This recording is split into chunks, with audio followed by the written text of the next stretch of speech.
yung office mate ko. Hindi ko matigilan kasi sobrang galing niya sa...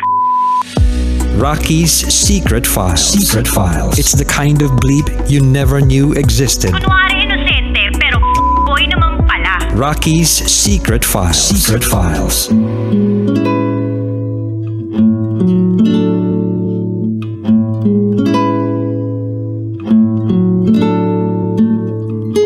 And we're back. Kasama nyo pa rin si DJ Rocky and this is Joy's Secret Files. Si Joy na mas nasaktan sa taong hindi naman naging sila or opisyal kesa doon sa naging ex niya ng 4 na taon. Etong hindi naging sila, 3 buwan lang niyang nakasama.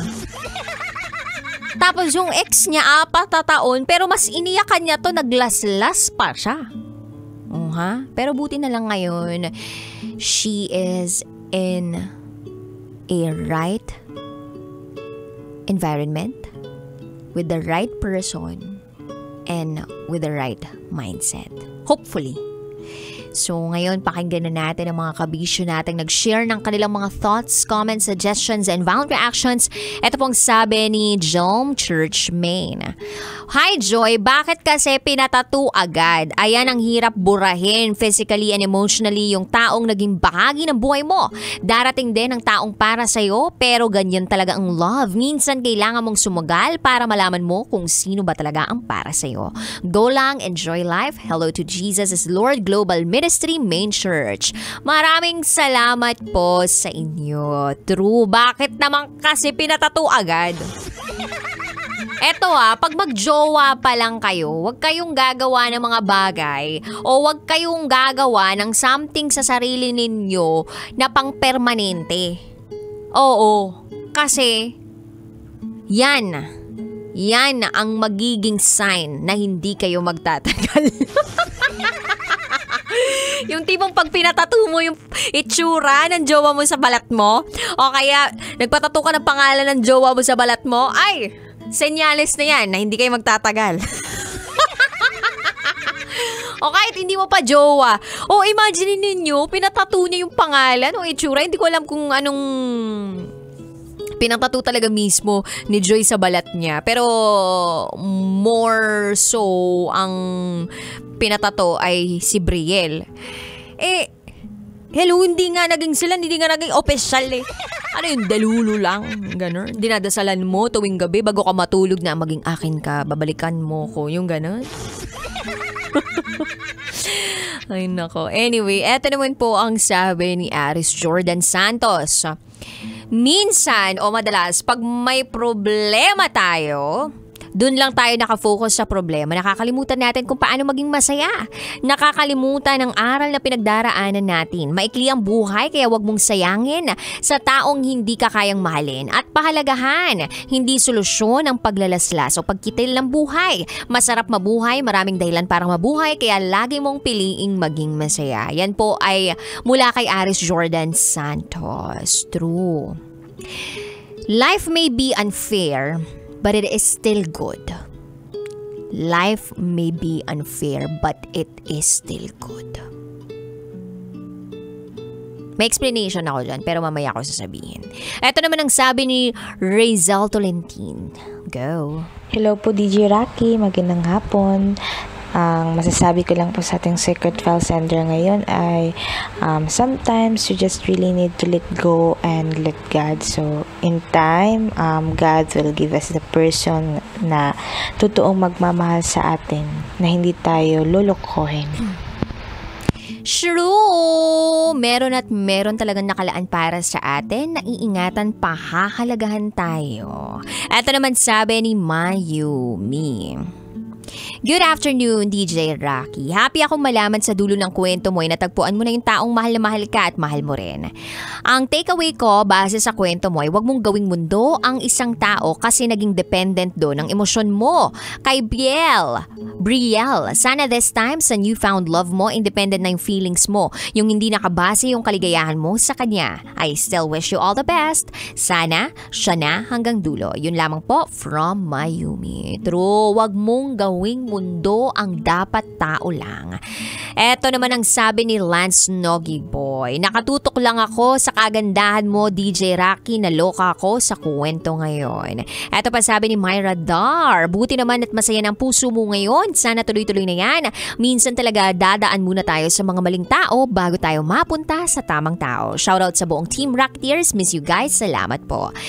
Hide my name, DJ Rocky. Okay. O, ito sabi niya.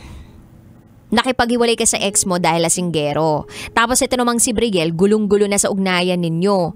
Kahit ako naguguluhan pero ito na lang. Dapat sarili talaga ang unahin. Hindi lang para kay sender kundi para sa lahat ng mga taong humahantong sa ilang taong pakikipagrelasyon pero nabibigo.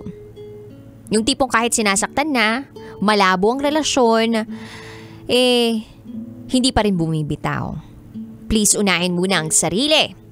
Unahin ang sarili. That's all. Thank you. Ito pa sabi ni Igop Moto Vlog. Ang message ko lang para kay Joy, move on. Ibaling yung love sa napiling tao ngayon na mahal mo at mahal ka rin. And ipabura mo na yung tattoo mo. Kung hindi mo na love, pabura mo na. Yun lamang po. Babati po ulit sa TNVS, The Boss Grab Cars and Solid Independent Riders Group Capitolio Chapter na bumabakbak ngayon sa kakalsadahan. Thank you. Hi kay Bernard Laurehas. Ang dami pa pong nag-comment sa ating Secret File episode for today's radyo. Yung sabi ko kanina, life is good. Or life may be unfair but it is still good. Totoo yun. You see, Lord, binigyan tayo ng buhay. And gusto? Gusto ko siyang ihalimbawa sa kutsilyo. Binigyan kita ng kutsilyo. Bibigyan kita ng kutsilyo. Anong gagawin mo dun sa kutsilyo na yon? Pananaksak mo ba ng taong hindi nagbayad ng utang sa'yo? Or gagamitin mo sa pampalaman ng binili mong pandesal.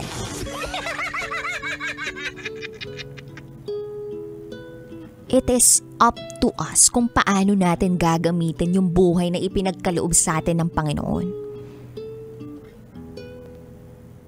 Meron tayong free will to do whatever we want to do in this world. Pero meron din tayong tinatawag na ethics. Meron tayong tinatawag na moral values. Meron tayong tinatawag na discipline. And we are bounded by structure. And when we say structure, ano ba to? Ito yung human laws. And these human laws are made to protect us. And meron tayong tinatawag na Bible. At itong Bible na to can guide us.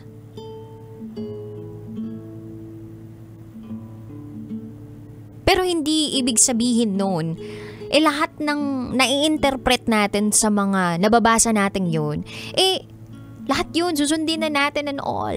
Kasi nga again, meron pa tayong free will na kung tawagin. Pero itong free will na to ay ibinigay sa atin para makapag-decide sana tayo sa sarili natin. Para sana, kung may mangyari mang shit sa buhay natin, makapili tayo ng tama.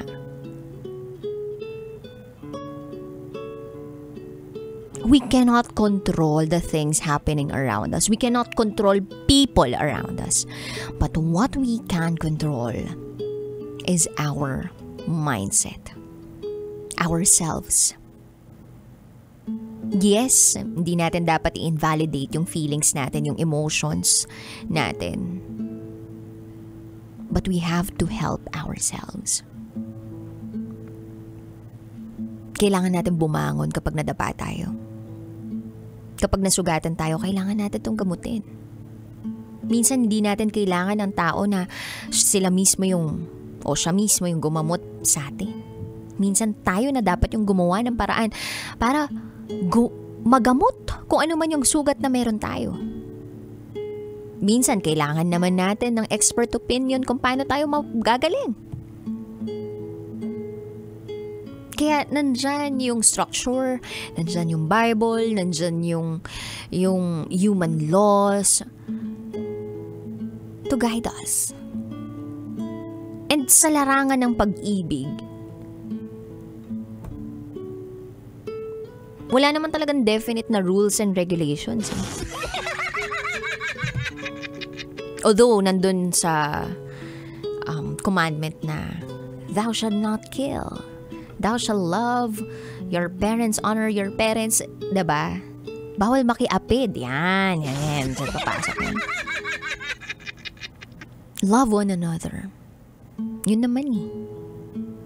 Pero hindi dapat kalimutan yung pagmamahal sa sarili. Kasi ang galing-galing mo nga magmahal sa iba, pero sa sarili mo hindi mo kaya.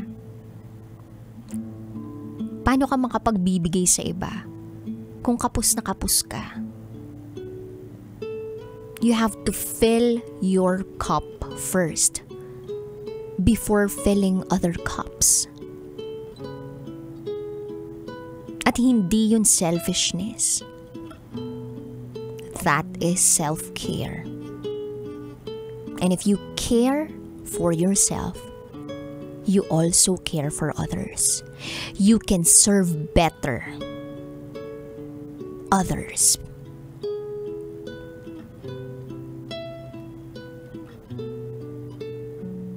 So, minsan nakakalimutan ng iba na mas lalong mahalin yung sarili nila.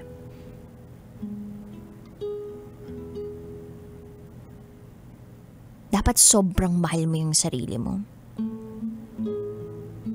Na kapag may nawala sa iyo, malulungkot ka, oo. Pero hindi mo na madadama na may nawala sa iyo. Kasi kompleto ka pa rin. Humihinga ka pa rin. Nagmamahal ka pa rin at posible pa rin magmahal at makaramdam ng pagmamahal mula sa ibang tao. I hope maging lesson ito sa mga kabisyos natin out there na nagmamahal ng sagad-sagad. At yung minamahal nila, parang pinaglalaroan lang sila. Sana matuto na tayo sa mga pagkakamali ng ibang mga tao. Para ulit-ulitin pa yung mga pagkakamaling nagagawa natin. Hindi na okay yun. Yung sumugal uli sa isang taong hindi naman all-in sa iyo. Lalandiin ka lang panandalian. Or maaawa lang sa iyo. Hindi pwedeng ganun. Wala dapat gray area. Pag pinili ka, pinili ka. Pag pinanindigan ka, pinanindigan ka. Yes or no lang. Hindi pwedeng, pwede na. Hinahanap ko pa kasi sarili ko, baka pwedeng ganito na lang tayo. Hindi gano'n. Huwag kang maging unfair sa sarili mo. Unfair na ang mundo. Sarili mo, gagawin mo pa rin unfair. Huh? Be fair to yourself. Sa mga kabisyo po natin out there na gusto mag-share ng kalalang secrets, share it to me, rocketera@gmail.com. I gotta say, BRB as in, ay, wala na pala akong BRB. Kumbaga sa lifeline, ubus na pala ako. Kasi, I gotta say, GTG as in gotta go. Susunod na po ang programang EDSA Harapan. Kasama si Diego Bandido at ang Henyo. Dito lamang yan sa stasyong number 1, 90.7 Love Radio. Kailangan pa bang i-memorize yan? Basic. Nakapiling ang inyong Basa Princess DJ Rocketera. This is Joy's Secret File. Kailangan pa bang i-memorize yan? Love Radio Basic!